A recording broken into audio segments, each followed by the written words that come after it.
ค่อยๆสั่งสมไปคือโมภิกษุนักบวชก็เหมือนกัน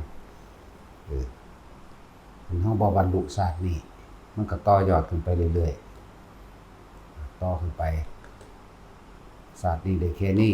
ชาติต่อไปต่อไปเรื่อยๆเป็นธรรมดาแหละแต่ว่าขอให้เฮ็ดปัจจุบันให้ดีที่สุดนะปัจจุบันอยู่ในปัจจุบันลมหายใจปัจจุบันอยู่กับความรู้สึกตัวอยู่กับมันแค่นี้บรรลุก็สร้างมันจังหวะเขาก็ได้สั่งสมไปในภายภาคหน้าปัจจุบันตามตำราแต่ละองค์บ่ต่ำกว่า1สงไขยแสนกับเด้นี่คือสาวกทั่วไปโดยสามัญที่บ่ได้แม่นเลิศแบบตำแหน่งพิเศษก็ให้เข้าใจง่ายบ่ต่ำกว่า1อสงไขยแสนกับที่เบิ่งดูเนาะสิไปว่าหยังกับผู้บ่สั่งสมเสียเลย พวกบ่สั่งสมเสียเลยนั่นก็คือส่วนมากก็ไหลลงทั้งต่ำเบิดนั่นแหละทั้งอบายสัตว์นรกเปรตและเดรัจฉานเป็นสัตว์เฮาพระบางองค์พระหยังล่ะจักชื่อว่าไงล่ะเพิ่นบวชถึง7ขั้นเด้อล่ะเนาะบ่ว่าแต่3โบสถ์เด้พวกเฮานี่ก็แม่นอีหยังบวชตั้งแต่อันผู้ใดบวช3เทื่อแล้วว่าใช้3โบสถ์คนโฉดคนเขาก็ว่าไปได้เนาะเพิ่นทั้ง7โบสถ์พุ่นตัว พระองค์นั้นถึงฤดูทำนาบวชเขาแล้วหน้าศึกทำนาบวชแล้วหน้าศึก7เทื่อพุ่นเด้นี่ซั่นแหละ สุดท้ายมากอะมันก็ค่อยสังสมแต่ถ้าสิเปรียบเทียบครั้งแรกอาจจะได้ซ้ำนี้ได้พื้นฐานครั้งที่2ก็ได้เพิ่มเมล็ดพันธุ์พืชขึ้นมาอีกครั้งที่2ที่3ที่4ที่5ที่6ครั้งที่7มันก็พิจารณาแล้วกูสิเพี้ยนไปเวียนมาอยู่พอแค่นี้บ่นะก็เลยเห็นความบ่ที่รั่งอย่างยืนเห็นความบ่เที่ยงแท้ของตัวเองนั่นแหละอยู่เที่ยวเวียนศึกเวียนบวชเวียนศึกเป็นครั้งสุดท้ายคือครั้งที่7ก็เริ่มเห็นอนิจจังอนัตตาเห็นความบ่ที่รั่งอย่างยืนเห็นความบ่เที่ยงแท้จังว่าคือจังเฮาสถานที่นี้เฮาก็ให้ทุกคนให้โอกาส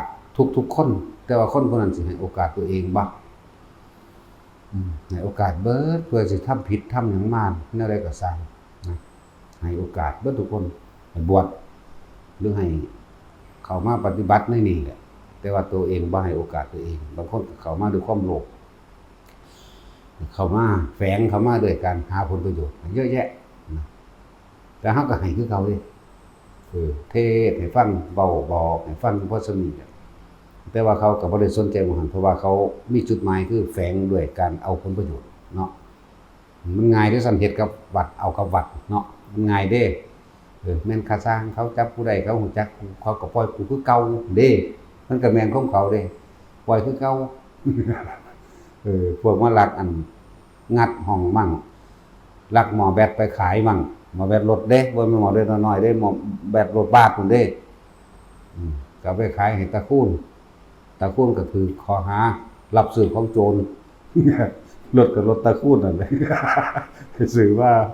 จังซี่ก็มีก็ให้โอกาสกันนี่นั่นแหละผู้บวชก็คือกันเฮาก็ให้โอกาสถึง2ครั้งอยู่แต่ครั้งที่3บ่มีจังซั่นการตักเตือนแม่นบวชเข้ามาแล้วเฮาก็ตักเตือนว่าทุดงค์หรือว่าไปอยู่ในหมู่อื่นก็ได้อยู่แต่ว่าเข้าพรรษาก็มาเข้าแน่แม่นบ่ล่ะมันได้จัก5พรรษาจึงคุณว่าพ้นนิสัยแล้วความจริงมันเป็นแค่ระเบียบพื้นฐานซื่อๆเด้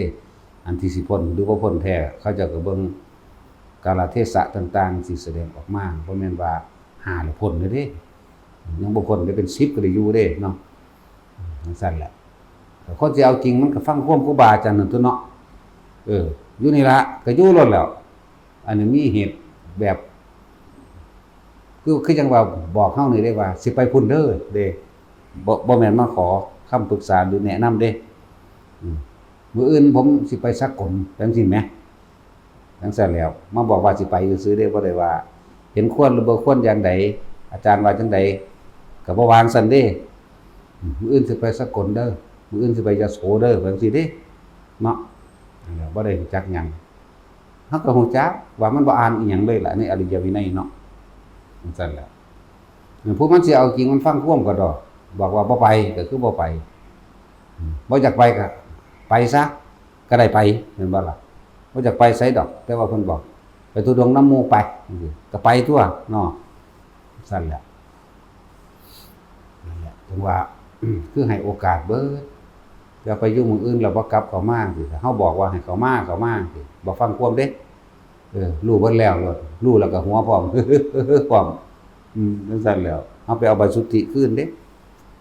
จังซั่นแล้วมันบ่ได้เฮ็ดตามมันบ่จักระเบียบวินัยอีหยังนั่นแหละแต่แม่นอีหยัง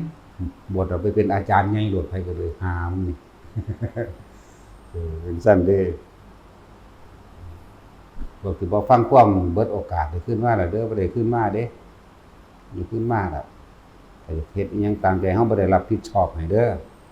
บ่แม่นคนในสังกัดนี้แต่ว่าบวชในสังกัดนี้ซื่อๆที่แรกแต่ว่าพฤติกรรม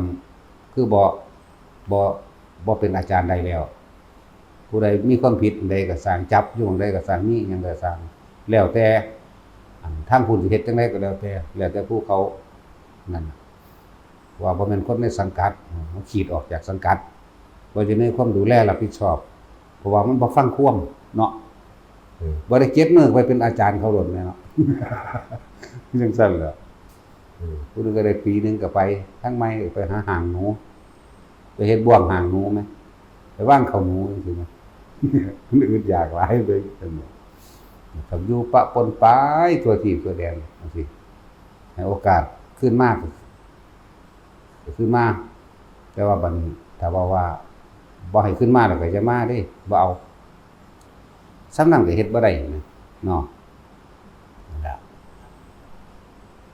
สิเจียมก็บ่ให้ขึ้นมาก็ซ่าก็บ่ให้ขึ้นมากับอันนั้นปอนก็บ่ให้ขึ้นมา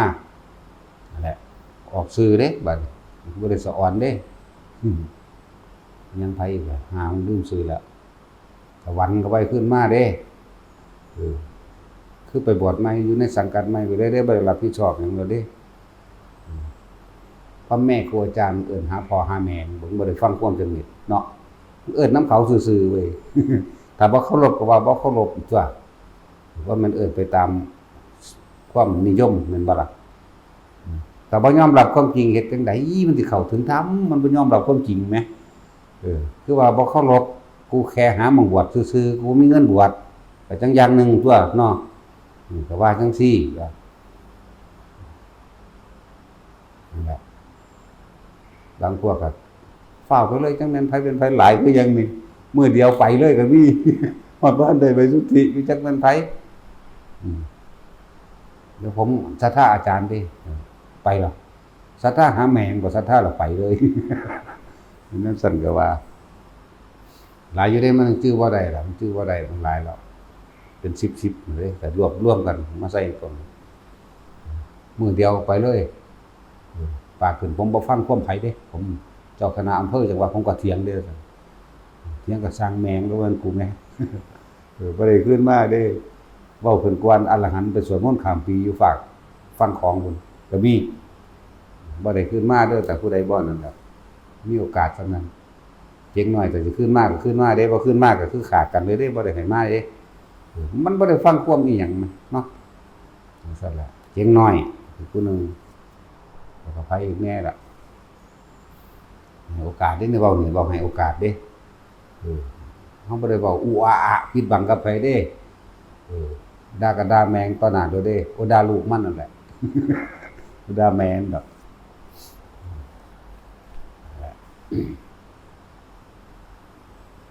ทั้งว่าเฮาก็ให้โอกาสทุกคนนั่นแหละแต่ว่าผู้ใดที่พลาดไปแล้วก็ไปเลยได้บ่ได้ให้ขึ้นมามันเกิดกลายเป็นสันดานไปเลยได้อันเมื่อเขาให้โอกาสเราบ่เฮ็ดตามแม่นบ่ล่ะสันดานก็ตัดออกไปเลยนะไปหาบทใหม่ตัวเฮ็ดได้ก็เฮ็ดไป เพราะว่าเฮาบ่รับผิดชอบให้เกิดไปเฮ็ดผิดกฎบ้านเมืองทางใดก็แล้วแต่เด้อถ้าเขาจับได้ก็คือสึกไปโลดเด้หรือเขาสิเฮ็ดจังไดก็แล้วแต่เขาเด้เพราะว่าอยู่นี่บ่รับผิดชอบให้ถ้าพาวินัยนิดหน่อยซั่นนี่มันก็เฮ็ดบ่ได้แล้วแหมเนาะมันซั่นแล้วสิมาขอนิสัยซั่นขอหาแม่งบ่ขอเราบ่เฮ็ดนำกูเนาะบ่ได้ให้ขอเด้แต่ขอเราบ่เฮ็ดนำขอไปตามประเพณีของบ่เอาเด้อประเพณีลักษณะว่าเฮ็ดสืบต่อกันมาโดยบ่ได้ใส่ใจบ่ตามความจริงแหมเห็นบ่แต่ว่าเฮ็ดบ่ได้จะเฮ็ดขอนิสัยแล้วมันบอกโดดลงเหวเดี๋ยวนี้ก็ต้องโดดตัวเนาะนั่นแหละขนาดนั้นเด้อโอ้ยมันมีอยู่ไสก็นี่ไผสิบอกเนาะนะครับแล้วย่านไว้ก่อนเราซ้ำนั้นนึงก็เลยสำหรับพวกสิบวชวันที่เท่าใดว่าเข้าพรรษา30บ่แม่นบ่เบิ่งผู้เบิ่งปฏิทินมนุษย์เงินเดือนวันที่30ใครแน่ตอบได้บ่ถูกด่าวันที่30ก่อนที่เข้าพรรษาพวกสิมาบวชก็มาเด้แต่ว่าพวกที่ว่าได้ราชการเขาลงเสยแล้วก็มาตามนั้นแหละมาตามทั้งราชการอนุญาตให้นั่นแหละแต่ว่าผู้ใดที่บ่แม่นราชการที่ตั้งใจแล้วก็มาซะโดดมาล่อหมู่ถ้าบวชก่อนเข้าพรรษาเนาะที่จริงกลางพรรษาเฮาก็บวชให้ก็เป็นหลายวัน2สุดที่บอกเฮาบวชกลางพรรษาก็เลยมันบ่ได้เกี่ยวกับเข้ากับออกหรอกเลยทั้งนั้นแหละผู้ใดมีความตั้งใจไว้ว่าสิบวชพรรษาหนึ่งหรือยังก็ให้โอกาสเบิดเลยนี่คือการให้โอกาสค่อยๆสังสมไปเชื่อว่ามันสิเข้าสู่การหลุดพ้นได้ก็พอแห้งอยู่ดอกเฮาเห็นต่างๆในตำราหลายเน้นโกนหัวเทียเดียวกับบรรลุธรรมแล้วจังซี่เนาะนั่นคือเขาเจ้าสั่งสมมาเป็น1อสงไขยแสนกับจนเต็มหมดเลยก็ดีมันสั้นแหละ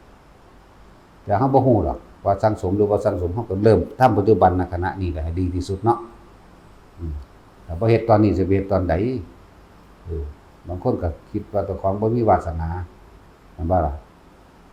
ก็บ่สร้างมันขึ้นมาเองเพิ่นสิไปสร้างให้วาสนาก็ดีเนาะนั่นแหละหลายอย่างอยู่ดอกพระสมัยตะกี้พระพุทธเจ้ามีชีวิตอยู่ตัวเพิ่นทั้งให้โอกาสบักหลายเทื่ออยู่เนาะตั้ง7เทื่อโลดแม่7เทื่อเด้อธรรมดาหลายอย่างหลายแบบอยู่ก็คือเพิ่นก็บ่ได้มีความผิดแม่นบ่ล่ะเพิ่นก็ไปล่ามาไหว้เพิ่นบอกทุกครั้งเด้แต่เพิ่นอยากอายหมู่ซื่อๆบวชครั้งที่7พอถ้าเขาแล้วให้แล้วหน้าเอาเก็บเกี่ยวเบิดแล้วจังซี่เขาก็บอกท่านเขาแล้วหน้าแล้วเด้ท่านบ่ออกไปหาตอดกินเหล้าต่อว่าซั่นเลยอยากอายเขาขี้คร้านคือเนาะเห็นว่าตัดสินจะว่ามันยังเฮ็ดหน้าเขามาบวชแม่โอ้ยขี้คร้านหลวงเอ้ยบรรลุอรหันต์แล้วล่ะว่าด่าตอนบ่บรรลุหรอกตอนบรรลุแล้วบ่ด่าสั่นแล้วพระเจ้าสั่งสมมีบางองค์ตัวบวชครั้งที่3บางองค์รู้สึกว่าเจ้าเพิ่นนี่เสร็จจากฤดูทำนาปลูกถั่วเขียวแล้วก็เก็บเอาพวกในถั่วเขียวพวกข้าวยังไว้เรียบร้อยขายแล้วก็เก็บเมล็ดพันธุ์พืชไว้เขามาบวชเพิ่นนี่บวชตอนแล้วหน้าอยากว่าบ่ได้คือองค์นั้นแต่เพิ่นบวชอยู่3เทื่อเพิ่นน่ะอีกองค์นึงน่ะเฮ็ดหน้าแล้วถึงฤดูทำนานี่สึกถึงฤดูทำนาเพิ่นก็แม่นแต่เฮ็ดหน้าอย่างเดียวดอกเว้ยปลูกถั่วเขียวนํปลูกข้าวโพดนํแล้วก็มีขาดมีเสียมมีจอบ3อย่างเป็นเครื่องมือเพิ่นเช็ดเรียบร้อยแล้วก็เก็บเข้ายุงช้างเรียบร้อยเพิ่นก็ขายนั่นนี่ไว้เรียบร้อยเก็บสะสมไว้แล้วเพิ่นก็กลับเข้ามาบวชไปจนถึงฤดูทำนาเพิ่นก็สึกครั้งที่3นี่เพิ่นไปนั่งอยู่ริมแม่น้ำดอก สายน้ำบ่เคยไหลกลับบ่เคยไหลขึ้นบนไหลลงแล้วไหลลงเลยบ่มีการมันกลับแต่ว่าเฮาเป็นหยังคือเที่ยวกลับไปกลับมาแบบนี้นะถึงฤดูทำนากลับออกมาทำนากลับไปกลับมาอยู่แบบนี้ส่วนน้ำไหลลงทะเลไหลลงไปเรื่อยบ่มีคลื่นกลับทรัพย์สมบัติของเฮาอันใดเนาะเฮาก็มีทงหน้าอยู่ทงนึงน้อยๆบ่ได้หลายดอกทรัพย์สมบัติเฮาก็มีเมล็ดพันธุ์พืชเก่าจักนิดหน่อยเมล็ดถั่วเขียวก็นิดหน่อยแล้วตลอดทั้งข้าวโพดก็นิดหน่อยเฮาสิเที่ยวกลับไปกลับมาแบบนี้บ่เที่ยวเกิดเที่ยวตายอยู่บ่นี่บ่ตัดสินใจได้เอามาจกนั่นแหละจอกนั่นแหละกับเสียมฟาดลงกลางน้ำทั้งเสียมทั้งเมล็ดพันธุ์ข้าวพร้อมมันเป็นห่วงอันนี้แหละเดี๋ยวมันเป็นห่วงอันนี้แหละลองเบิ่งมันบ่มีบางดูมันสิเอาหยังมาให้ห่วงหรือฝากลงเลยบทการที่3บรรลุองค์นึงองค์นี้คือกันเดี๋ยวพุทธเจ้าก็มีชีวิตอยู่สำเร็จล่ะแต่เพิ่นก็ให้โอกาสคือว่านั่นแหละเพิ่นก็บ่มีความผิดเนาะถ้ามีความผิดเฮาก็บ่ให้ก็เหมือนกันเฮาก็ให้ได้คือกันเป็น100เดือนก็บวชโลดแต่ว่าถ้ามีความผิดก็ไม่มีครั้งที่3มี2ครั้งเท่านั้นบ่มีว่าให้สถานที่นี้เฮาก็ให้โอกาสอยู่ทุกคนมีโอกาสแต่ว่าเฮาสิให้โอกาสมัน100ครั้ง1,000ครั้งก็ช่างสู้ตัวเองให้โอกาสตัวเองไม่ได้ผู้คนผู้สึกเตือนสติแม้น100ครั้งบางครั้งก็ไม่อาจสามารถสู้ตัวเองเตือนสติตัวเองไม่ได้แม้เพียงครั้งเดียวเด้ว่าซั่นอัตโนโจทยัตตานังเด้จงเตือนตนด้วยตนเองเถิดแม้นบุคคลผู้อื่นจะเตือนถึง100ครั้ง1,000ครั้งก็ไม่อาจสามารถที่จะทำให้ตัวของท่านเองเปลี่ยนแปลงได้นอกจากตัวท่านเองเตือนตัวท่านเองตัวท่านเองจึงจะเปลี่ยนแปลงตัวท่านเองได้ใช่ป่ะล่ะนั่นแหละหลายอย่างก็ดอกส่วนมากมันฟังมานิดๆหน่อยๆมันก็ขาดขึ้นนี่เอามาบทมันก็อยากไปสอนเขาโลดเนาะสั่นยังก็ว่าชำนาญจากอันจากอย่างนี่จะคิดเอาไว้แต่ว่าวิปัสสนาจริงๆเนี่ยบ่ได้รู้ด้วยการคิดเด้วิปัสสนารู้ด้วยการรู้ด้วยการรู้ด้วยจากการไม่คิดเด้วิปัสสนาจริงๆมันนั่นน่ะคือเฮานิ่งเห็นความเกิดดับของมันเองโดยที่เฮาบ่ไปดับไปเกิดนำมันเด้นิ่งอยู่จังซั่นน่ะสิเห็นทุกสิ่งทุกสรรพสิ่งมีการเปลี่ยนแปลงเป็นธรรมดาเกิดขึ้นธรรมดาแตกดับเป็นธรรมดามันเด้รู้โดยไม่ได้คิดเด้วิปัสสนาน่ะถ้าคิดอยู่นั้นไม่ใช่รู้นั่นมันเป็นแค่สัญญาเป็นความรู้ทั้งสัญญาซื่อๆเด้ตัวนี้ก็คือมันเอามาเว้าได้เว้าสัญญานี่เว้าเหตุผลสรุปลงได้ว่าต้องเป็นแบบนั้นนั่นบ่ล่ะแต่ความจริงเจ้าของหันยึดอยู่แม่ความจริงในความรู้สึกเจ้าของนี่นะยังไหวไปตามสิ่งต่างๆที่เข้ามากระทบกระทั่งบ่ล่ะยังไหลไปยังไหวไปยังหลายอย่างที่เกิดขึ้นมีอารมณ์เกิดขึ้นได้บ่ล่ะนั่นเอิ้นว่าไหลไปพอใจมั่งบ่พอใจมั่งแต่ว่าผู้จิตตั้งมั่นดีแล้วเนี่ยดูเท่าทันความคิดสิไปปรุงไปแต่งแล้วเนี่ยความคิดดับหยุดลงเอาเองหยุดลงก็นิ่งเห็นสรรพสิ่งทั้งหลายมีความเกิดธรรมดาดับเป็นธรรมดาได้บัดรู้โดยบ่ได้คิดได้บัดนั่นแหละก็คิดอยู่ว่าแม่นรู้อยากบ่ล่ะนั่นแหละจึงก็เลยว่างจากสิ่งที่มีเพราะว่ามันบ่มีในสิ่งที่ว่างนี่จังซั่นล่ะแต่คำว่างเขาจะเป็นบ่ถือเอาเนาะธรรมดาจังซั่นฝึกเอาเองเฮ็ดเอาเองไผก็ดีพระพุทธเจ้าเฮาก็อาคาตโรตถาคโตเด้เนี่ยเราตถาคตก็เป็นแต่เพียงผู้บอกทางได้เท่านั้นเด้เฮาก็บอกตามเพิ่นนั่นแหละบอกแล้วบ่เฮ็ดก็สร้างแล้วเนาะแต่ว่าพวกภิกษุนักบวชหลวงพ่อก็ให้โอกาสถ้าบ่มีความผิดอีหยังบวช1ครั้ง2ครั้ง3ครั้ง4ครั้ง5 6ครั้งก็ตามถ้าบ่มีความผิดเด้ถ้ามีความผิดก็แค่ได้2ครั้งครั้งที่3ไม่มีมันคือเป็นสันดานบ่ดีแล้วเนาะสั้นยังว่านั่นแหละทุกคนชีวิตผ่านมาถึงรอดตายมาได้ถึงขั้นนี้แล้วมันก็มีช่วงระยะหนึ่งที่ต้องการเปลี่ยนแปลงตัวเองในการแสวงหาทรัพย์สินความร่ำรวย มันก็เกิดความเบื่อหน่ายคิดได้สุดท้ายแล้วก็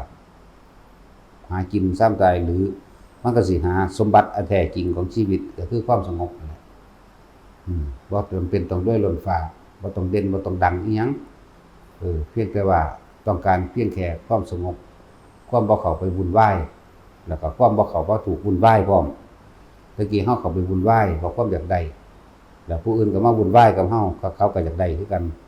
ต่างฝ่ายต่างแสวงหาผลประโยชน์ซึ่งกันและกันมีแต่คำหลอกลวงแต่คำโกหกใส่กันปั้นหน้าใส่กันเนาะนั่นแหละผู้มีชีวิตในถึงระดับหนึ่งก็สิคิดได้ก็หาที่พึ่งอันอื่นอันเป็นบ่แม่นพึ่งหมู่พวกแล้วก็บ่แม่นพึ่งทรัพย์สมบัติอันอื่นอีกต้องการความสงบจังซี่มีค่าเฮ็ดไปนั่นแหละมันมีคนดีจักคนดอกมันมาเกิดอยู่นี่แต่ดีมันสิมาเกิดเฮ็ดหยังเนาะเป็นธรรมดาคือหมู่ภิกษุนักบวชคือกันก็บ่แม่นว่าเอาพระอรหันต์มาบวชเด้ถ้าหันแล้วมันบ่บวชเด้มันตายเลยเนาะ เขาบ่มาบวชเด้ว่าเขาตายเลยแต่เป็นอรหันตคฤหัสถ์ตายมื้อนั้นแต่เขาบ่ได้บวชเด้นั่นแหละว่าเขาปุถุชนคนหนาๆกิเลสหนาตัณหาหยาบคือกันน่ะมาแต่ว่าเมื่อเขามาสู่ธรรมวินัยแล้วก็ศึกษาซึ่งพระธรรมศึกษาซึ่งความจริงก็มีในชีวิตเจ้าของเองแต่ว่าตัวเองคนเฮาส่วนมากมันบ่รู้จักเจ้าของเด้ก็เลยต้องอาศัยผู้อื่นเป็นผู้บอกเป็นผู้สอนเป็นผู้ตีเป็นผู้ตักเตือนเป็นกระจกส่องธรรมส่องความจริงชีวิตเจ้าของเองเลยศึกษาพระธรรมประสบการณ์ชีวิตของพระพุทธเจ้าของพระอริยสาวกแล้วก็มาเทียบใส่ประสบการณ์ชีวิตตัวเองซึ่งตัวเองเป็นอยู่แท้ๆแต่ว่าบ่รู้ตัวเองคนเฮาเนี่ยมันมากเลยอันความโกหกหลอกลวงความตื่นตัวเจ้าของเนาะบ่มีผู้ใดมาหลอกเฮาได้ซ้ำตัวเองหลอกเฮาเองเด้คนอื่นบ่หลอกเด้เจ้าของได้หลอกเจ้าของเองเนาะแต่เขาย่องว่าดีจังซั่นจังซี่ก็ดีใจนั่นแต่ของหลอกเจ้าของเด้แม่นว่าล่ะแต่เฮาบ่เก็บคำบอกของคนมามันสิเฮ็ดอีหยังเฮาได้เด้อนั่นว่าเก็บมาแล้วมาหลอกเจ้าของเด้ก็เลยอยู่ว่าเจ้าของนั่นล่ะตัวเจ้าของเองหลอกตัวเองบ่มีผู้ใดหลอกได้สุดยอดแล้วก็แนบเนียนเท่ากับตัวเองหลอกตัวเองเด้อจังซั่นมักย่องแต่เขาย่องดีใจอันใดเขาว่าถามกูก็เว้าให้ฟังแล้วก็เสริมเอาอย่างดีเสริมเอาแต่ของดี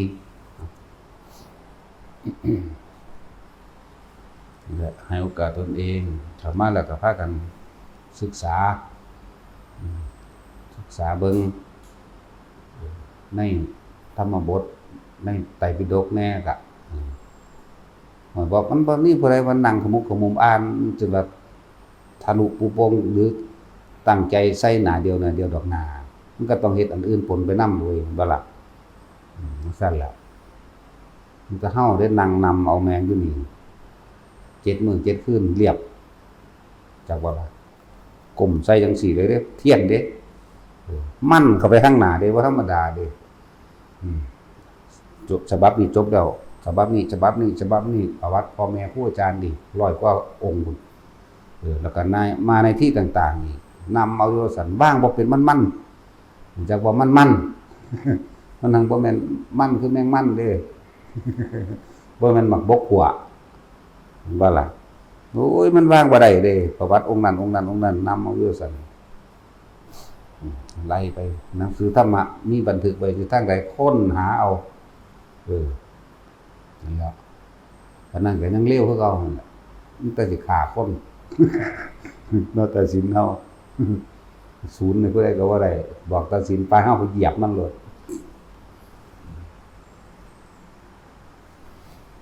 ศึกษาแล้วก็น้อมเข้ามา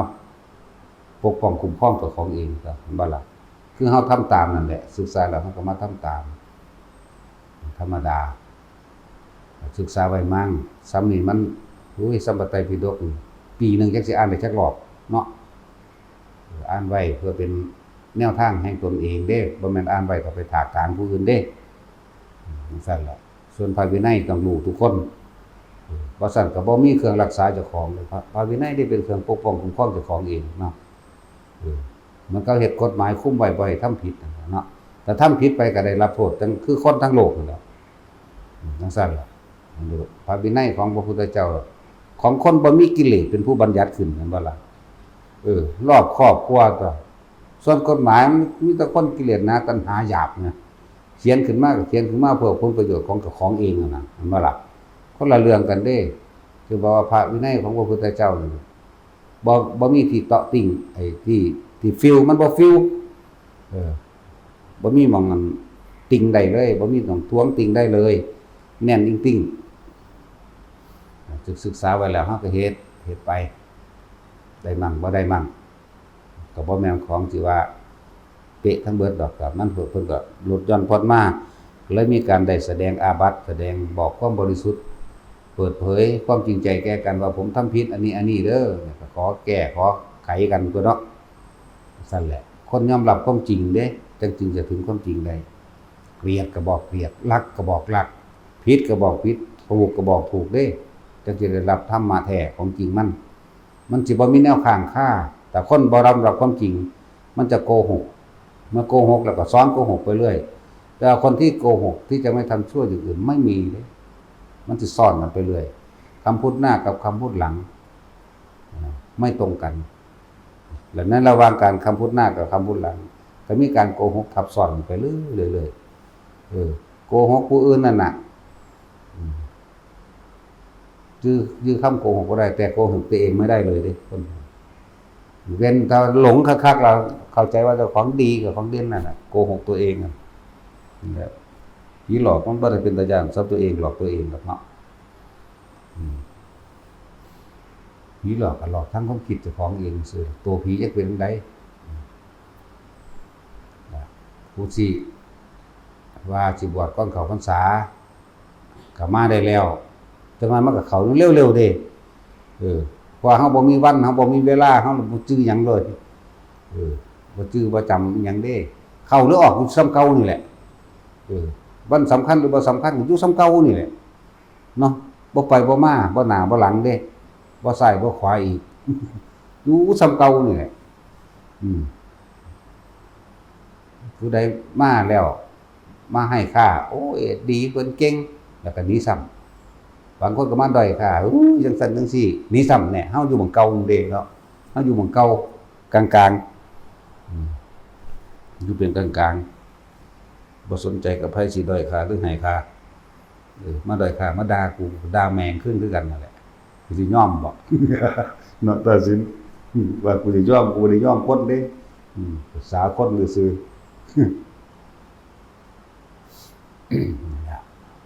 เอาบวชน้ำไผล่ะเอาตั้งใจเฮ็ดน้ำไผล่ะน้ำพระพุทธเจ้าเพิ่นเด้สิเฮาไปอ้อนขอให้คนบ่อ้อนหนีแมงเด้บ่เฮ็ดน้ำก็แล้วกันเด้ตะกี้สู้อยู่ไสโลเด้เนาะนั่นแหละคนที่สมควรเฮาเดินตามก็เดินตามพระศาสดาพระวินัยนั่นแหละแล้วก็พระธรรมนั่นแหละเป็นตัวองค์แทนพระศาสดาเลยมันเว้าอีหยังไปเฮาก็เว้าอยู่ในหลักของพระศาสดานั่นแหละทำอะไรวินัยคือเก่าน่ะเพราะนอกเรื่องก็เว้าอยู่ดอกอันเป็นกฎของกูเองเด้อบ่แม่นกฎของกรรมแล้วก็บ่แม่นคำสอนพระพุทธเจ้าว่ามันก็เว้าแยกออกอยู่เด้เนาะกฎของกูมีอยู่ว่าฆ่าเจ้ากรรมนายเวรเด้สั่นเด้สมมุตินี่มันสมัยหยาบนะถ้าบ่ป้องกันตนเองจนเพิ่นรอให้ผู้อื่นหาความยุติธรรมให้บ่ได้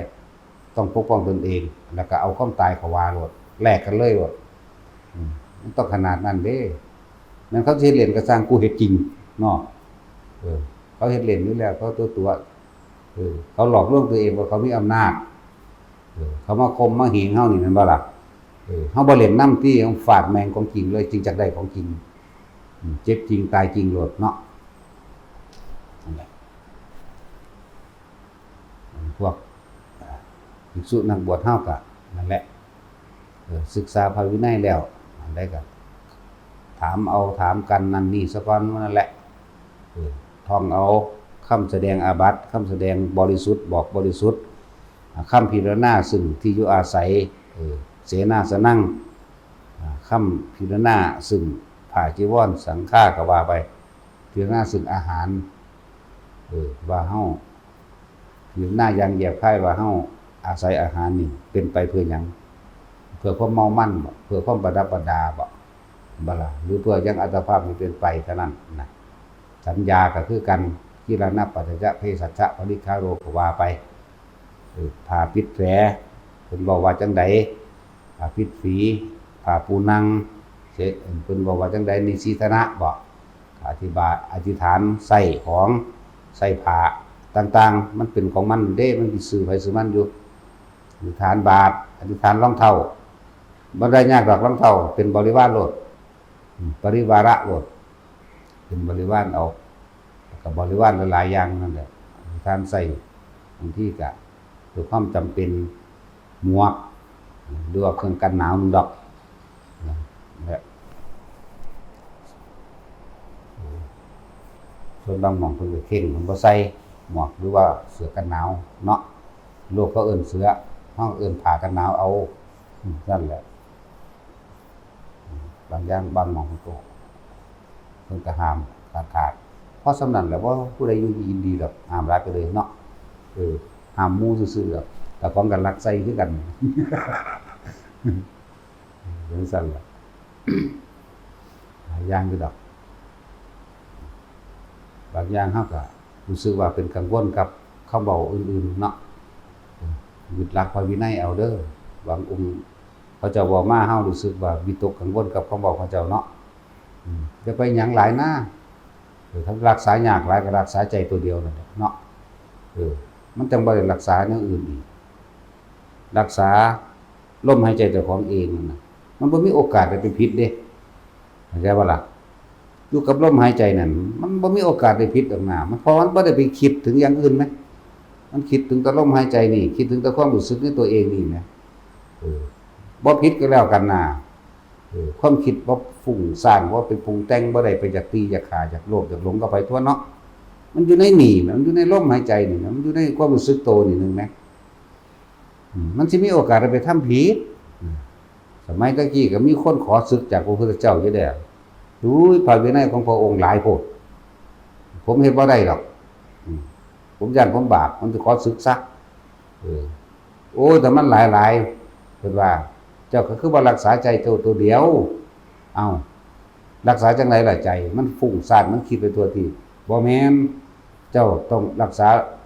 เอาความคิดเอาความรู้สึกของเจ้ามันอยู่ในลมหายใจแน่เพิ่นไปเฮ็ดนำเอ้าได้อีหลีเด้ล่ะจังซั่นแล้วมันต้องบ่มีโอกาสผิดนั่นแหละแต่อย่าวิตกกังวลหลายพวกวิตกกังวลแต่ยกตัวอย่างคือภิกษุบางองค์รักษาศีลได้รักษาพระวินัยได้เป๊ะๆเข่งหรือจดจ่ออยู่แต่เพียงแค่การสิรักษาพระวินัยหรือศีลนั่นว่าอย่างอื่นกันบ่รักษาอย่างอื่นกันบ่ปล่อยนั่นนะคือใครควรเฉพาะตัวนี้กูบ่ผิดโอ้กูภูมิใจหลายกูรักษาศีลได้นั่นบ่ล่ะแต่ว่าบ่เห็นอนิจจังทุกขังอนัตตาก็มีเด้แหละมื้อนึงสิไปลงอุโบสถที่เพิ่นพากันอาบน้ำมันมีเท่าติดมาแต่ไหล่ที่เพิ่นเสร็จโตเสร็จไปเสร็จมาไปเห็นเท่าตกใจนั่นเห็นว่าโอ้ยศีลกูขาดแล้วโลดนั่นไปถือมันเห็นบ่ไปถือมันเกินไปของเล็กน้อยซ้ำนั่นน่ะนะจังซั่นแล้วเลยเกิดฟ้าวหรือรีบ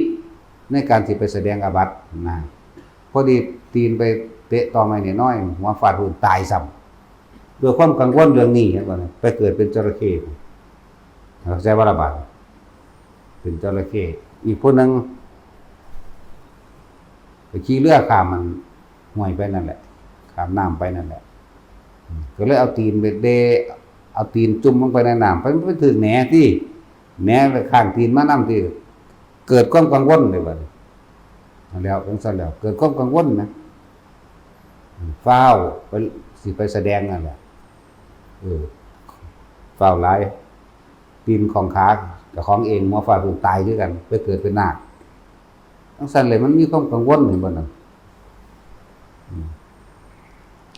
หลายๆอย่างก็ปล่อยมันมั่งบางคนก็เรียนพระวินัยมาแล้วก็ค่อยจะผิดหมู่เนาะหลวงพ่อเตือนอยู่เรื่อยๆเด้อ เจ้าสิจบหยังก็สร้างเจ้าบ่อาจสามารถเฮ็ดให้ผู้ใดอยู่ดีกินดีได้ดอกแล้วตัวเจ้าเองก็ยังบ่ได้เนาะเจ้าสิจบปทใดก็สร้างทั้งโลกจบปริญญาด็อกเตอร์ดอกหมาก็ตามแต่ว่าสามารถละความทุกข์ให้ผู้ใดได้ดอกเขาก็ละของเขาเองคือเก่าเนาะบอกอยู่แล้วนะมื้อนี้คือให้ดูตัวเองความหมายมันก็ดีบ่ให้ไปเบิ่งผู้อื่นบ่ไปจับผิดผู้อื่นบ่มันเลียนไปละผู้อื่นดิเนาะเลียนไปละเจ้าของดิซั่นล่ะ เลียนไปฝึกตนเองจังว่าที่บอกว่าแต่ละองค์บวชกันมาแล้วให้ศึกษาอริยวินัยผู้อ่านหนังสือบ่ได้ก็ถามหมู่เอาบ่ล่ะหมู่เขาก็แนะให้เองแล้วก็อยู่ในตนเองลมหายใจมั่งอุณาโลมเป็นของมั่งอยู่ในหน้าผากนี่แหละมั่งให้อยู่แค่นี้นึงเด้บ่ได้มีหยังมากก็เก็บไปในลมหายใจดูนวงๆบนหัวบนหน้าผากมั่งกลางอกมั่งอยู่แค่นี้มันบ่มีโอกาสผิดดอกมันบ่ได้ไปคิดอยากได้นั่นอยากได้นี่ไหมเนาะความอยากได้มันบ่เกิดเลยเด้ความกังวลต่างๆในความยินดีพอใจในรูปรสกลิ่นเสียงเรียกว่ากามฉันทะก็บ่เกิดไหมบางทีนะมีทะความท้อถอยความซึมเซ่อความท้อถอยก็บ่เกิดต้นบ่คิดไหมวิคิกิจฉา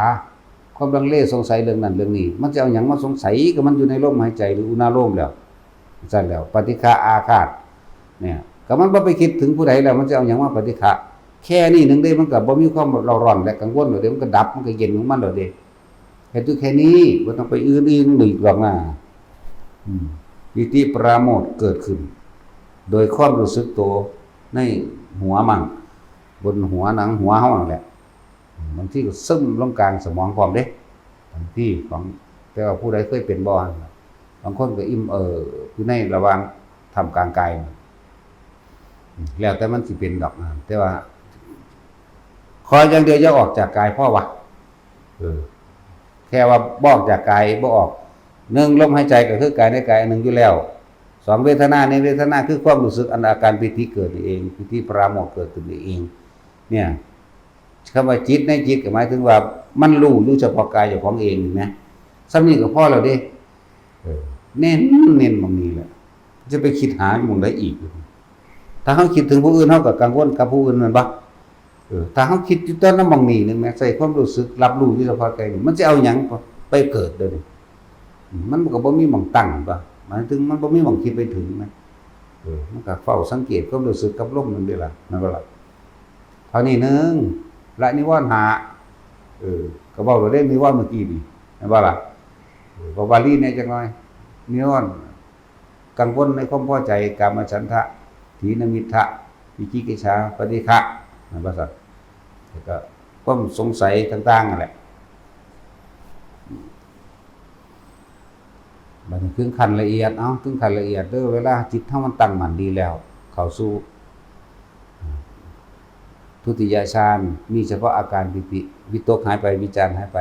มีแต่ปิติเป็นสุขกับเอกคตาช่วงนี้ก็สิเป็นช่วงของอุปจารสมาธิก็ว่าได้เด้อว่านี่ปิติอันอื่นก็สิแทรกเกิดขึ้นเด้อถ้าเฮาจับจุดใดจุดหนึ่งนวงบนหัวหรือมันเกิดขึ้นบนหนังศีรษะหนังหัวน่ะหรือตรงกลางระหว่างหน้าผากหรือคิ้วก็ตามหรือท่ามกลางอกก็ตามยิ้มเบิกบานอยู่จังซั่นบางทีก็ขนลุกสู้ขึ้นมาอย่าออกไปคิดถึงคนลุกเข้าใจบ่ล่ะให้อยู่เฉพาะในกลางหน้าผากหรือกลางหัวเจ้าของเด้อผู้ใดเป็นหม้องใดให้จับเอาหม้องหันเด้อเฮาสิเว้าตัวอย่างอย่างเช่นว่าผู้ใดน่วงอยู่กลางหน้าผากบางทีก็คนลุกสู้ขึ้นมาอย่าไปสนใจตัวคนลุกนึกนิ่งอยู่เฉพาะกับจุดกลางหน้าผากของโลดบางทีก็โยกซ้ายโยกขวาโยกหน้าโยกหลังภารณาพิธีเกิดแทรกซ้อนเป็นไปบางทีเนื้อกระตุกจังซี่ก็บ่ต้องไปสนใจในเนื้อกระตุกมันรู้อยู่ในกายแต่ว่ามันกระตุกบ่ล่ะอยู่กลางหน้าผากเหมือนเดิมถึงความรู้สึกอย่าออกความคิดอย่าไปไข้ความหน้าอันมันเกิดขึ้นอุปคืออุบัติขึ้นแล้วอุปจาระสิ่งที่อุบัติขึ้นอย่างต่อเนื่องก็ว่าไว้จาระก็ดีเพื่อสิเฮาไปวิตกวิจารณ์กับมันบางทีก็เห็นนั่นเห็นนี่ได้บาดนี่จักว่าล่ะ างทีก็มีแสงสีขาวสีเหลืองสีแดงหรือได้ยินเสียงแปลกๆหรือเป็นดูดังว่าฟ้าแลบมั่งมื้อนี้บางทีความเสียดเหมือนกับเอาเข็มหรือเสียนแทงเดียดเข้าไปในระหว่างทำกลางหัวใจก็มีตีนก็มีนิ้วมือก็มีนิ้วตีนก็มีหรือกำแข้งกำขาเดียดดาดอย่างกระสังอย่าไปหาเหตุผลกับมันเด้อย่าไปค้นหาเหตุผลคือวิตกกังวลอย่าว่าล่ะถ้าหยุดเหตุได้โดยบ่ต้องไปคิดหยังอยู่ถ้าความรู้สึกในหน้าผากอย่างเดียวแน่มันก็ผ่านของมันเองบางทีโตก็อ้วนพองขึ้นเด้เต็มห้องกระสังพูดถึงว่าทั้งหลับตาและลืมตาเด้อแต่ว่าส่วนมากเขาอยากให้มื่นตาสมากว่ามันสิตั้งมั่นกว่ากันแต่สมาธิมันสิอยู่กว่ากันมันสิตั้งมั่นกว่ากัน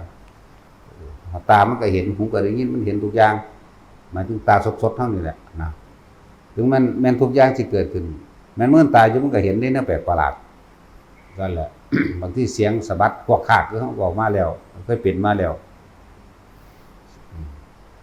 ให้อยู่ในอุณหภูมิอย่างเดียวมีพูดถึงว่ายกตัวอย่างเช่นซื่อๆได้เพราะแม้นว่ามันเกิดอยู่หัวแล้วก็จะกลุ่มมาด้วยหน้าผากบางคนบ่เข้าใจอีหลีเด้อุ้ยมันเป็นตัวฟาดกระบาลอย่างนี้เด้ถ้ามันอยู่นองอยู่หัวก็อยู่หัวของผู้ขาบ่ลงหน้าผากเด้โอ้ยมันเป็นแมงบ่เข้าใจว่าศูนย์ได้บาดแต่มันนวงอยู่หัวก็อยู่หัวแต่มันนวงอยู่หน้าผากก็อยู่หน้าผากถ้ามันอยู่หัวใจก็อยู่หัวใจบ่แม่นสิมากลุ่มซะบุญเดียวยกตัวอย่างเช่นนั่นแหละศูนย์ข้อรอแค่แล้วซั่นก็มาถามพวกผู้หญิงมันประสาทพวกสมองหยิกพวกนี้เนาะพวกหัวกะโหลกยักษ์ได้พวกนี้มีสิมันสิเป็นเส้นผ้าเป็นกลางๆออกมาเด้มันสิยักษ์พุ่นยักษ์พี่ได้พวกนี้เนาะนี่ว่าตาจุยแต่ด้านแม่เจ้าไหนเด้อบ่ได้มันสิฟาดเอาทีเดียวจับเอาจุดใดจุดหนึ่งแม้ร่างกายจะโยกโครงพารณาปีติจะเกิดแทรกซ้อนขึ้นมาอุปงค่าปีติเหมือนกับกายลอยขึ้นบัดเหมือนกับดูว่ากายนั้นลอยขึ้นเราด้วยความรู้สึกก็ว่าต้องไปสนใจคิดถึงว่าเกิดขึ้นเพราะสาเหตุใดยุดเหตุบางที่ก็แสงวับฝุ่นแวบพี่แม้กระทั่งทั้งหลังมันก็แวบได้เด้เหมือนดูดังสายฟ้าแลบก็มีได้กลิ่นธูปกลิ่นเทียนมั่งพระเจ้ากินกำย่ำกำย่านนี่ยังนั่นแหละกินทูบกินเทียนธรรมดานี่แหละบางทีก็หอมคล้ายๆคือดอกไม้ในดินก็มีหอมเย็นชื่นใจดอกกินตปาตีดอกมณฑาลบสวรรค์มื้อนี้เฮาจักอยู่ดอกแต่ว่าเฮาบ่ได้ไปหามันดอกตอนนั้นน่ะซั่นก็ว่าต้องไปสนใจเนื้อกระตุกมือสะบัดก็จะไปคิดหาเหตุมันเด้ส่วนมากเป็นหยังคือมือสะบัดเห็นมั้ยโอ้ยสังว่าข้อหลุดออกไปไหมจังบ่ได้มาถามเพราะเว้าแล้วเว้าอีกบอกแล้วบอกอีกนั่นแหละคำว่าอุปะสิ่งที่อุบัติขึ้นให้เราวิตกวิจารณ์จึงเรียกว่าอุปจาระสมาธิแปลว่าจิตตั้งมั่นในขณะที่จิตตั้งมั่นแล้วจะมีสิ่งหนึ่งที่อุบัติขึ้นให้เราวันไหวให้เราวิตกให้เราวิจารณ์ไปทำให้เราไม่ตั้งมั่นก็จะว่าระบาดนั่นแหละอยู่กับความรู้สึกเดียวก็จะเอาอีกแล้วเป็นเดียวเนาะผู้ขาเขาบอกมาเกิดหน้าผากคืออยู่หัวแมนบักว่าอีกละยกตัวอย่างไปบอกสุดๆปานนั้นเนาะนั่นแหละบางทีก็เห็นภาพเด้อเห็นเป็นเรื่องเป็นเล่าไปแต่เบิ่งไปซื่อๆจะออกจากความรู้สึกหน้าผากเฮาเป็นเรื่องเป็นเล่าไปเป็นผีก็มีเป็นเปรตก็มีเป็นสัตว์นรกก็มีเป็นเห็นพ่อแม่เจ้าของตกนรกก็มีเด้ส่วนมากสิเห็นเป็นทั้งสั้นเด้สิเห็นขึ้นสวรรค์บ่ค่อยเห็นเด้เพราะว่าอันใดก็ได้ที่มันสามารถที่สิดึงให้เฮาวิตกและกังวลได้บ่ล่ะนั่นแหละแบบนั้นก็เรียกว่าให้อยู่เฉพาะความรู้สึกเราจะไปคิดน้ำมันนั่นแหละยังอีกล่ะหลายพอดอกบางทีก็คือจังพวกไปในป่าในดงผู้เดียวเนาะหรือ2หรือ3ก็แล้วแต่เถอะเวลามันเกิดสภาวะและปรากฏการณ์ที่เกิดขึ้นเรียกว่าปรากฏการณ์ที่เกิดขึ้นในขณะที่จิตตั้งมั่นเด้อบางทีก็เป็นงูใหญ่เป็นเหมือนพญานาคเป็นเหมือนสัตว์ลึกลับ สัตว์ทิพย์สัตว์ในตำนานเขาอาจจะเคยเห็นมาก่อนในหนังสือในภาพวาดจิตรกรรมฝาผนังมันก็มีจะไปสนใจว่ามันคือหยังเป็นหยังเด้อยู่กับความรู้สึกเดียวนะภาคมั่งหัวมั่งของไผของมันอันนี้แล้วแต่ไผสิเกิดอยู่กับมันแต่เฮาสิเข้าใจนั้นทุกอย่างมันก็เป็นแค่ของเรื่องอันนี้เกิดขึ้นแล้วก็ดับไปแล้วเรื่องใหม่ก็เกิดแล้วก็ดับไปเรื่องใหม่เกิดขึ้นดับไปเรื่อยๆนี่แต่ปีติก็ยังเกิดแล้วดับไปเห็นบ่ภาพนิมิตต่างๆภาพเสียงต่างๆภาพกลิ่นหรือกลิ่นต่างๆที่เฮาได้ยินมันก็เกิดแล้วก็ดับไปบ่มีหยังสิอยู่แซ่อยู่จังซั่นเด้มันจิรังยังยืนได้มันได้แช่อยู่อย่างนั้นเด้เนี่ยมันก็แทรกซ้อนเข้าไปในการเห็นเด้หลังจากนั้นผ่านอุปจารสมาธิเข้าไปแล้วมันก็เป็นอัปปนาสมาธิของมันเองจิตตั้งมั่นไม่หวั่นไหวในสิ่งทั้งหลายทั้งปวงอัปปะไปว่าหาประมาณไม่ได้จะว่าหาประมาณไม่ได้สมาธิตั้งมั่นก็ตั้งมั่นไปเลยนะบางซับนึงพวกนี้ก็อนันตริกะสมาธิก็ว่าไปจักสิว่าไปยังดอกภาษาพอสำนี่เนาะมีผู้ใดมาใส่ใจนำตัวนี้ดอกนั่นแหละเฮ็ดไปเรื่อยๆจนเกิดความเคยชินชำนาญแล้วมันก็บ่หวั่นไหวกับปรากฏการณ์ต่างๆที่มันเกิดขึ้นปรากฏการณ์โดยเรื่องราวโดยกลิ่นโดยเรื่องราวต่างๆสารพัดเป็นเรื่องโบราณมั่งเป็นเรื่องบางคนก็ว่ารู้อนาคตมั่งแบบนั้นแบบนี้มันก็สร้างมันอยู่ในลมหายใจโลดอยู่ในความรู้สึกในกายตัวของเองโลดแค่นั้นแหละรู้ยังก็บ่เห็นว่าแม่นเจ้าสิมีอดีตสังสญาณรู้ระลึกฮู้ยังได้หลายก็สร้างเกี่ยวว่าซอยผู้ใดคนทุกข์ได้ดอกนั่นว่าแม่นเจ้าสิมีอนาคตสังสญาณรู้อนาคตของเขาเบิดเลยเจ้าก็ซอยเขาบ่ได้คือเก่านั่นแหละเอามาอวดหาภาษาหยังภาษาพอสำนีเนาะนั่นว่าล่ะพุทธเจ้าทั้งรู้หลายกว่านั้นตัวเพิ่นก็ยังซอยไผบ่ได้บุคคลผู้นั้นพึงกระทำด้วยตนเองเด้เพิ่นเป็นแค่เพียงผู้แนะเด้บ่แม่นเพิ่นไปยื่นมือฟาดขึ้นเด้คำว่าซอยนี่นั่นว่าล่ะเพิ่นเป็นแต่เพียงผู้แนะเฮ็ดหรือบ่เฮ็ดก็สร้างของไผของมันด้วยตัวนี้สั่นล่ะจะสิคนก็มากๆได้อันซาหรือโอ้ยเพิ่นรู้ว่าอะไรกิจเด่นลูกก็สร้างบ่เห็นว่าไปสิไปซอยมันหยังไผได้เนาะมันเป็นบ้าน้ำอันแนวมื้อนี้รู้โลด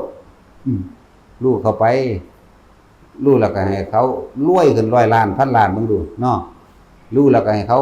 เวิ้นขึ้นเป็นนิพพานมึงดูเนี่ยแต่ว่าเฮาบ่ได้ให้ความสำคัญหรือให้ค่าพวกนี้ปานใดหรอกแต่ว่าเว้าอยู่บอกว่าพวกภาวนานี่สิได้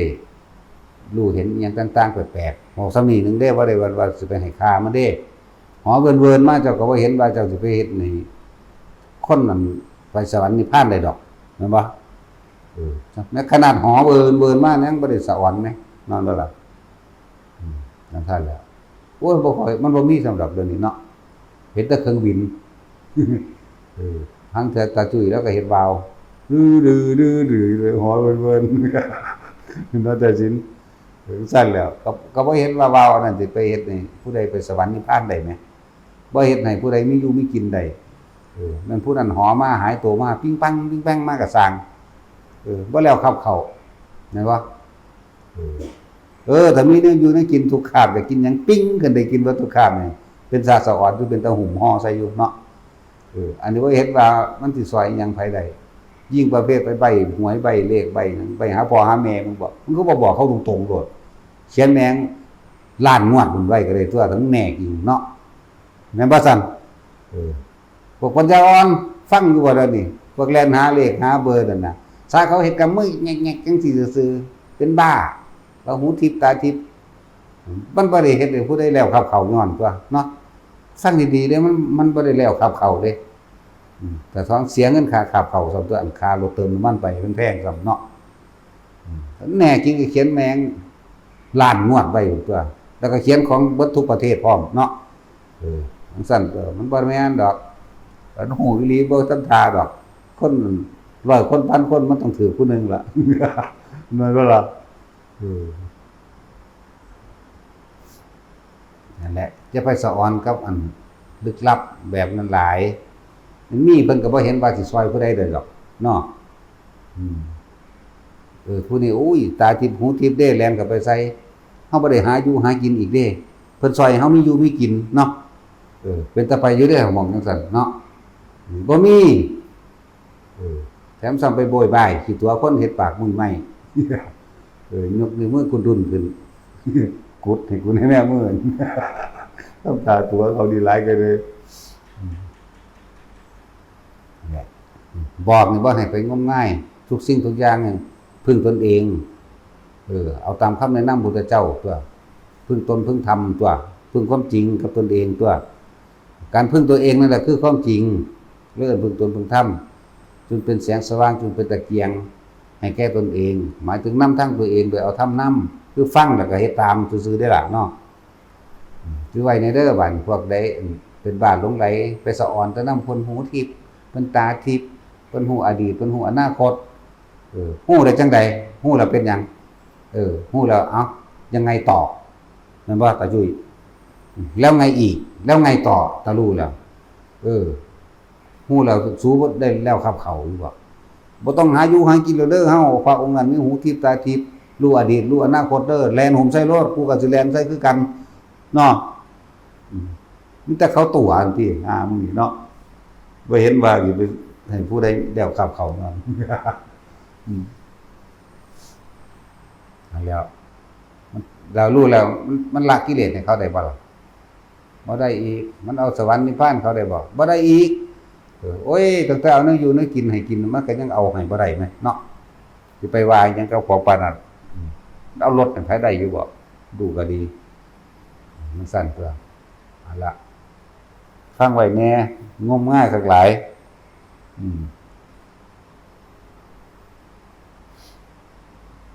เสียดายเงินค่ารถสูซื้อนักกินหั่นอยู่ดีกว่าเนาะ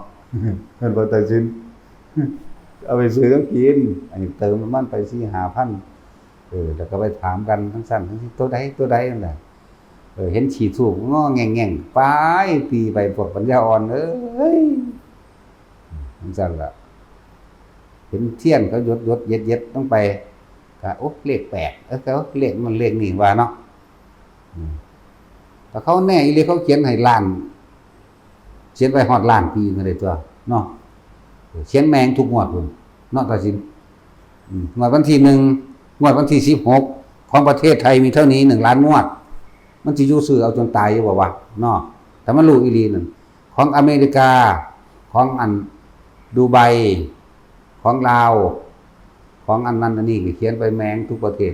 160กว่าประเทศเขียนแมงเบิดเนาะทั้งสั้นแล้วนำซื้อเอาตัวมันหูไงสัวหลายเนาะทั้งสั้นก็เข้าใจแล้วบ่บันไผแต่ละคนก็ดีก็นั้นเขาจังว่าใบจังใบว่าใบไปว่ากึกไปว่าบ่เป็นว่าบ่ออกแล้วตัวคนไปหาต่างแบบนั้นในการตั้งกระตุ้นของขังก็คือกันเนาะอธิษฐานเอาเด้อซั่นหุ้ยถ้าอธิษฐานได้กูบ่ใครไปคือกันกูก็อธิษฐานเอากูเองอยู่แล้วเนาะเหมือนว่ามันพากันเป็นบ้าได้มากองอาญะเต็มห้องอยู่แพงห่วงว่าซั่นรักษานะลูกเต้าเราหลานหรือผู้ใดก็สร้างมึงจะไปไกลมึงบาปว่าเด้บ่เห็นว่ามันสิซอยจังได๋กองจริงเพ่งอยู่อันใดก็เลย6ห้องเนาะนั่นแล้วมันบ่พึ่งเจ้าของเองเด้มันค่อยแต่พึ่งแต่อีหยังสิ่งศักดิ์สิทธิ์มันสิไปดลบันดาลหยังผู้ใดได้มันบ่มีศักดิ์สิทธิ์มันแปลบ่ถูกซื่อแปลว่ามันสำเร็จบุคคลกระทำการใดก็ตามเมื่อสำเร็จแล้วเรียกว่าศักดิ์สิทธิ์มันเป็นภาษาโบราณภาษานั้นเรียกว่าล่ะบ่แม่นเป่าพูดให้กันแต่จะเป่าไปล้านยางล้านมีใช่การยางก็ได้เนาะมันสิเป่าเท่าใดเป่าแมงหนหนังหัวออกก็ได้ตัวยางเห็นบ่เขาไปเป่าอันหลอดที่หลอดตบๆๆอยู่นั่นน่ะงมง่ายไม่ให้เสียเวลาอย่าไปหาเสียเวลากับสิ่งเหล่านั้นเวลาเป็นของมีค่ามากเลยพุทธเจ้าถามอย่างที่มีค่ามากที่สุดในโลกมันเวลาดิแล้วถ้าเกิดเวียนว่ายมานี่เอาหาต้นบ่ได้เด้จักกูเกิดเป็นยามใดหาต้นเรียกว่าต้นกำเนิดแต่แรกของอีกมันต้องหาบ่พอเพราะว่ามันยาวไปเรื่อยสุดก็บ่เป็นต้องหยุดหานั่นแหละเกิดเพี้ยนพบพ ผ่านพ่อพระพุทธเจ้าพบพระพุทธเจ้าตั้งหลายองค์แต่ว่าเป็นหยังมันคือบ่เฮ็ดเอาเนาะขนาดพระพุทธเจ้าเป็นของเกิดขึ้นได้ยากที่สุดเด้อในทุกอย่างในการเกิดทั้งหมดตั้งแต่คนนี่ก็เกิดยากคักแล้วอันทะเลมันกว้างไงก็ได้ 84,000 โยชน์นะ100 ปีเต่าตาบอดสิโผล่ขึ้นมาจากน้ำเอาหัวซุบเข้ากับไปในแอกหมายถึงคือมันคือกองแขนนี่ล่ะคำว่าแอกของเขาเจ้านั่นน่ะหรือกระบอกไม้ไผ่ที่ตัดเป็นบ้องไว้เฮ็ดเป็นบ้องน้อยๆไว้คือกองแขนนี่นะ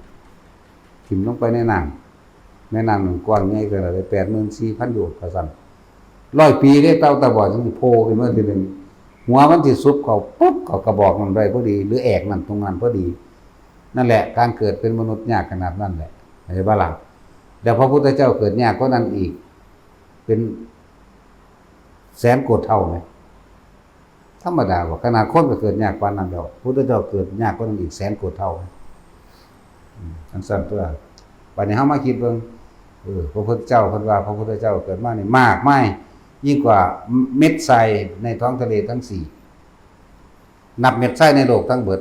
นี่โลกมนุษย์นี่เฮาก็ยังนับบ่ได้แล้วเนาะแล้วไปทั้ง4นี่หมายถึงโลกอื่นๆอีกเด้อุตรกุรุทวีปโลกอมรโคยันทวีปโลกปุเพวิเทหทวีปโลก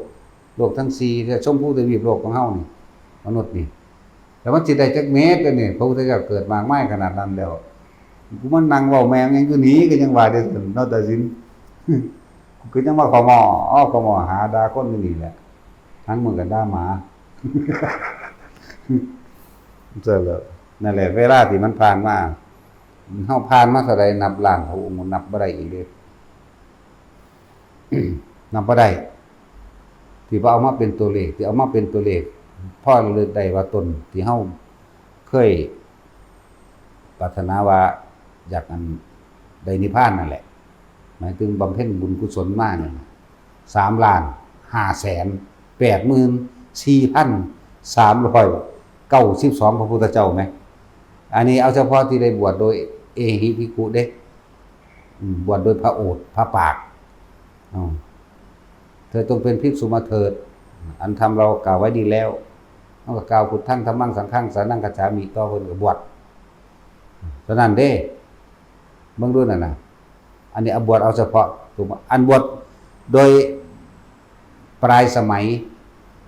เรียกว่าปลายสมัยคือเฮาบวชทุกตอนนี้เอิ้นว่าปลายสมัยของพระพุทธเจ้านับบ่ได้เท่านี้ 584,000 โกฏพระพุทธเจ้าบวกอีกมีบวกอีกเด้740,000 ล้านโกฏพระพุทธเจ้าบวกอีกไกลขนาดใดล่ะไกลแมงฮอด80สงไขพุ่นแล้วจักสิเท่าใดแล้วแปลว่านับต่อกันบ่ได้ถ้าสงไขนึงก็นับบ่ได้ก็ตะกลับมันก็เอาก็จังให้อุปมาอุปไมยเอาแม่เนาะกลับวัตตกลับวิวัตตกลับพวกน่ะมันยังสักแปลกๆเข้าไปอีกเด้อบ่ธรรมดาเด้แม่นหยังเนาะกลับก็กลับบ่แห้งแล้ววัตตกลับอีกแบบนึงอีกเด้วิวัตตกลับอีกแบบนึงเด้เวลาบ่ต้องฮู้ดอกเพราะทุบถูเพราะซั่นนี่แล้วเบิ่งก็สึงเหลืองไว้ก็เลยสิไปฮู้จักยังมีแต่สมองหินก็หอนหินเบิดว่ามันยากออกมาทั้งเบิดนี่คือบ่ให้ประมาทบัดนี้บ่ให้ประมาทในการอยู่กับตนเองเด้หลักมันง่ายๆเด้อันเพิ่นสอนเฮาแต่ว่าเฮามันมักยากเนาะอยู่กับลมหายใจอยู่กับความรู้สึกในกายหลักสติปัฏฐาน4เนี่ยคนของง่ายที่สุดแล้วทำได้ตลอดการทุกเมื่อขึ้นอยู่กับการของมันนึกอย่าหนีออกจากกายก็เป็นอันพ่อนะกายเวทนาจิตเวทนากายจิตหมายถึงผู้รู้กับจิตคือสิ่งเดียวกันรู้อะไรรู้อยู่ในกายรู้ว่าตัวเองยังมีความรู้สึกอยู่กับลมหายใจมั่งรู้ว่าตัวเองอยู่กับความนิ่มหน่วงปีติเกิดอยู่ตรงกลางคิ้วหน้าผากมั่งรู้ตรงว่านิ่มๆหน่วงกลางหัวมั่งรู้ว่ามีความอิ่มเอิบระหว่างท่ามกลางหัวใจหรือหน้าอกมั่งรู้แค่นี้นึงเด้นี่ว่ากายเวทนาจิตเวทนากายส่วนสิ่งทั้งหลายทั้งปวงอื่นทำบังเบิดที่เข้ามากระทบกระทั่งมีความเกิดมีความดับเป็นธรรมดานี่แหละทางปัญญาเห็นความเกิดดับจะบอกเห็นอนิจจัง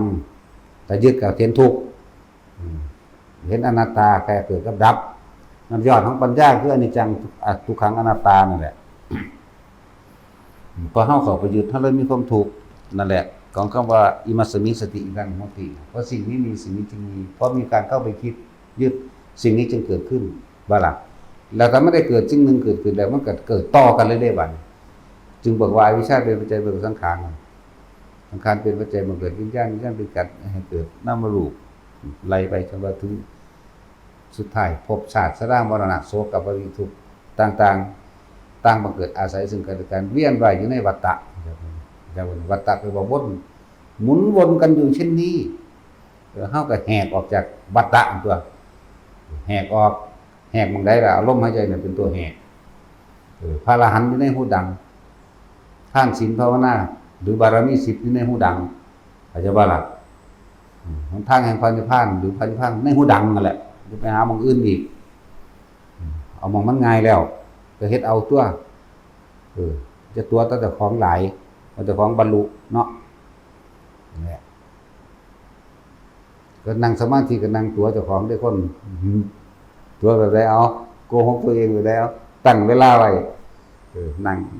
เขาเรียกเมืองตาโอ้หากอาหารนาทีนึงตั้งไว้30นาทีปานเบิดมือเดี๋ยวนี้ปานแม่ปานบ่เท่าชีวิตมันนานทั้งหลายเนาะเดี๋ยวก็ตีงุกงักจังแล้วมีเบิดนั่นแหละตัวเจ้าของนั่งเอาเวลาบัดแต่บัดนี้มาเว้าใส่หมู่นั่นแหละบัดนี้บ่ยังกลมหมู่คักถ่ายรูปไว้ได้จักหน่อยถ่ายรูปไว้เอากล้องจับไว้เนาะมีเบิดนั่นแหละท่านบอกตามความจริงมันใครอยู่เด้จิตสงบแบบนั้นแบบนี้เขาว่าเด้สงบห่างบ่ก็ได้เฮ็ดตายพี่บางเวลาโอ้ยหักอาหารนาทีตั้งไว้30นาทีนี่เด้นั่นสิตายแล้วปานว่าทั้งชีวิตอรทรมานหลายแล้วเอาไปตัวหมู่กับตัวเจ้าของนั่นแหละมันโกหกคนอื่นเด้อ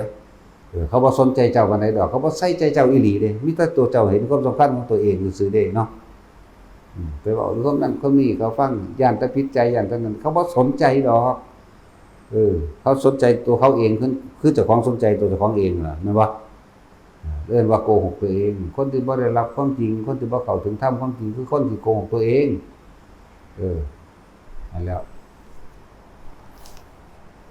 นายพูดดอกเมื่อมันเรียบร้อย%มื้อใดไปก็ดีเนาะบาดเว้าขึ้นเว้าสิตัวไปพร้อมเด้โอ้สว่างไสวแบบนั้นแบบนี้มันคืออยู่พอสำนี้ซั่นสว่างไสวจังซั่นแล้วนั่นแหละพวกละเอียดเข้าไปแน่ในการอุปจารสมาธิอุปะแปลว่าอุบัติขึ้นโดยรูปโดยรสโดยกลิ่นโดยเสียงโดยนิมิตต่างๆที่มันปรากฏการขึ้นทำให้จิตไม่ตั้งมั่นทำให้ไม่เป็นสมาธิเด้อคำว่าอุปจาระนั่นคือสื่อของมันแต่ความจริงของมันเนี่ยนั่งนิ่งเดี๋ยวก็ผลลุว่าขึ้นมามันหยังวะเนี่ยนี่ก็ไปคิดหาเหตุเข้าใจว่านี่เขาเดี๋ยวก็โยมดึงเอากูก็เป็นนั่นนี่ผีเข่ากูติว่าได้บัดนั่นแหละว่าสงสัยนั่นแหละเขาว่าอุปะคือจักว่าล่ะแล้วแสงวับงวกน้ำปั๊บโลดแสงวาบมาไกลนั่นมันหยังเนาะบัดนี้คือเป็นแนวนี้เนาะว่าเด้บัดเอาไปเว้าให้หมู่ฟังโหสว่างจ้าว่าเด้สว่างหีแม่งบ่บ่ได้ถึงปานนั้นแล้วเอาไปตัวคนเด้มันบ่ธรรมดาเด้อตัวคำว่าไม่ธรรมดานี่ตัวเองโกหกตัวเองหลอกลวงตัวเองเด้เข้าใจว่าล่ะมันหลงตัวเองจังว่าหลายอย่างอยู่หรอกคือจังนั้นถ้าว่าฝึกตัวเองเอาจนมั่นคงจนแน่ใจพุ่นเด้บ่ธรรมดาเลยคนนี้จนว่าสามารถคำว่าตายนี่บ่มีความหมายอีกแล้วพุ่นเด้เห็นนั่นเห็นนี่เข้ามาจังซี่มันจักสิเสือจริงเสือปลอมแล้วนั่งขมอเบิ่งกันกับมันอยู่หั่นแหล้วพุ่นดีว่างถึงกันว่าฮู้อยู่ว่าเสือนี่เว้าทีหลังซื่อๆเด้มันบ่มีเสือเด้แต่เห็นเสือบ่มีในความคิดแต่ว่ามันเห็นอยู่ความจริงก็มีเสือดำ บางทีก็เสือบ่ใหญ่ถ้าเสือหยังดอกจังซี่แล้วบางทีก็งูบัดนี้งูตัวซ้ำแขนมันเป็นของจริงเด้งูซ้ำแขนน่ะแต่งูซ้ำกกตามันบ่ของจริงดอกบ่ได้ย้านอันจังซั่นแต่ว่าก็บ่ย้านจักอันนั่นแหละพอเฮาบ่ออกที่แรกเฮาก็อยู่ในจุดอุณาโลมต่อมาก็อยู่ท่ามกลางอกต่อมาก็บ่ได้อยู่กับอีหยังเลยมีแต่ลูกกับลูกซื่อๆจะบ่ล่ะลูกก็เป็นแค่คำเว้าได้ที่จริงมันสึกดึงอยู่เด้มันซื่อๆอยู่เด้อันเอามาเว้าทีหลังซื่อเด้อันลากตัวเองลงมาจากภูเขาผานเกิกลงมาเสียงดังคราบลงมาก้อนหินกับคือจังก้อนหินมันตกใส่กันคือมีอันใดหนึ่งมันตกรูปลงมานี่แหมตกปกเป๊กปักลักปุกลุกลงมานี่แหมลงมาหากับเฮานั่นแหละแต่ตอนนั้นมันบ่มีหยังแล้วมันคือว่าเฮาบ่ฮู้หยังดอกนี่ก็มาเว้าให้ฟังทีหลังซื่อเลยว่าลงมาหาเฮานั่นแหละบ่มีตนบ่มีโตบ่แห้งแล้วนั่นน่ะแต่ว่ามันหังเห็นอยู่รู้อยู่ได้ยินอยู่ได้กินอยู่มาก็มาหาข้างๆเฮานี่จนว่าเฮาเนิ่งออกมาเด้บ่ธรรมดาเด้ใหญ่ซ้ำถังแดงพุ่นล่ะไอ้ถัง200ลิตรลูดเข้าไปจนว่าเฮาเอียงเสลงเองพุ่นเด้เอียงก็เอียงแต่ฮู้จักอยู่ว่าเอียงเห็นกายเอียงน่ะจะว่านี่ความคิดไปบ่ได้แต่เห็นอยู่ไปลูดเตลิดไปแล้วจังซั่นแล้วเขาเดี๋ยวก็เป็นไม้มาเรื่อยเด้เป็นไม้มาเรื่อยสิว่าว่าแม่นแล้วเนาะมันหลายก็ดอกหรือว่าให้ทุกคนเฮามีโอกาสแล้วชาตินี้เวลานี้นะเหมาะแล้วดีที่สุดแล้วจงทำปัจจุบันให้ดีที่สุดปัจจุบันลมหายใจมั่งปัจจุบันอุณาโลมมั่งนิ่มนวลกลางหัวมั่งทำกลางอกมั่งนี่คือปัจจุบันสติกับลมหายใจมั่งสติในปัจจุบันนั่นแหละอันเดียวกันนั่นแหละอย่าประมาทในการระลึกเข้ามารู้เข้ามารู้เข้ามารู้ลมหายใจรู้ความรู้สึกด้วยตัวเองในหน้าผากก็ต้องไปค้นหาคำอื่นดอกก็ต้องไปหาหม่องไม้อีกดอกหาอยู่ในร่างกายเจ้าของเองนั่นแหละสติปัฏฐาน4สื่อมันสื่อเพื่อเกิดความเข้าใจและสื่อสารกันได้สื่อเด้นึกถึงลมหายใจมั่งก็เป็นสติปัฏฐาน4นึกถึงความรู้สึกในกายนิ่มนวลปิติกับนั่นแหละกายเวทนาจิตเวทนากายจังนั้นประสาทความคิดนึกเดี๋ยวความจริงก็ปรากฏก็ครับปรากฏก็คือความเกิดความดับปรากฏก็คือรู้โดยไม่ต้องคิดแต่มันนำมาบอกทีหลังซื่อเด้อของตอนที่มันเป็นมันบ่เป็นสั่นเด้มันว่างจากสิ่งที่มีไปเบิดพุ่นเด้งูมากก็สร้างผีกองก้อยมากก็ตามคนมากก็ตามอีหยังทุกอย่างมาเบิดจักเสือจักสร้างจักหมาเด้มันก็เห็นซื่อๆเด้ก็เห็นอยู่ว่ามันเป็นอันนั้นซื่อเด้แต่มันบ่คิดมันบ่นึกนะเว้ยแต่บ่คิดบ่นึกสิเอาหยังมายานสิเอาหยังมากล้าสิเอาหยังมากลัวเนาะแล้วเห็นร่างกายนั่งขมออยู่เด้ล่ะร่างกายอยู่ในลมหายใจแบบนี้อยู่ในนี่เป็นแบบนี้ก็จังซั่นแล้ว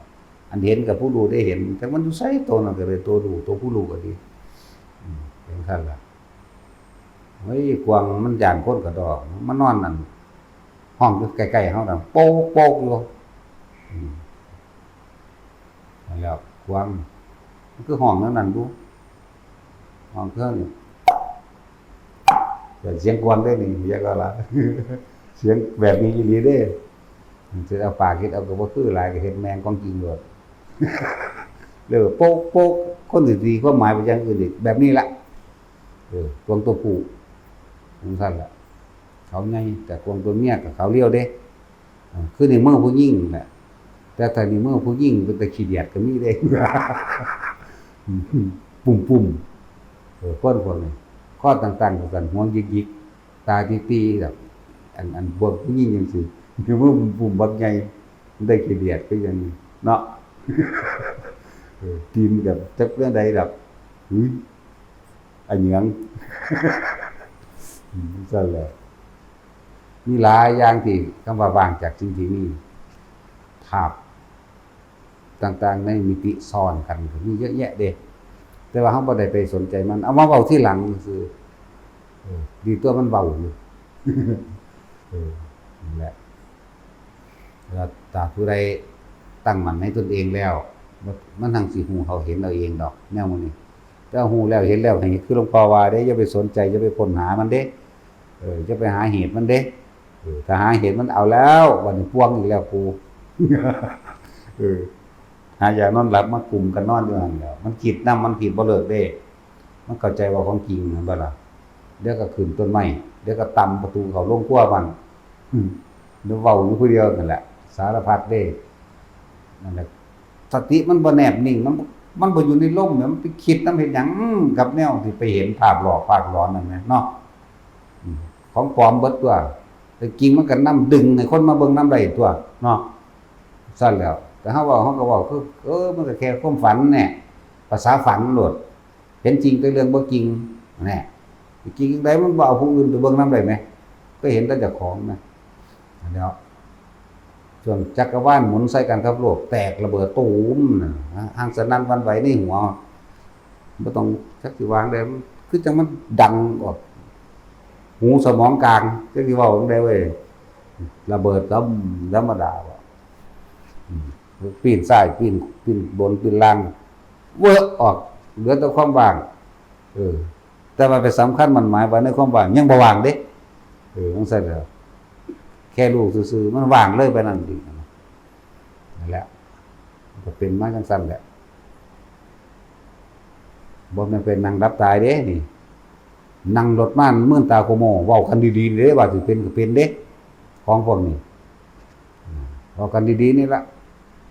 ว่าสิเป็นก็เทอะเลอมาโลดอ้าวมันก็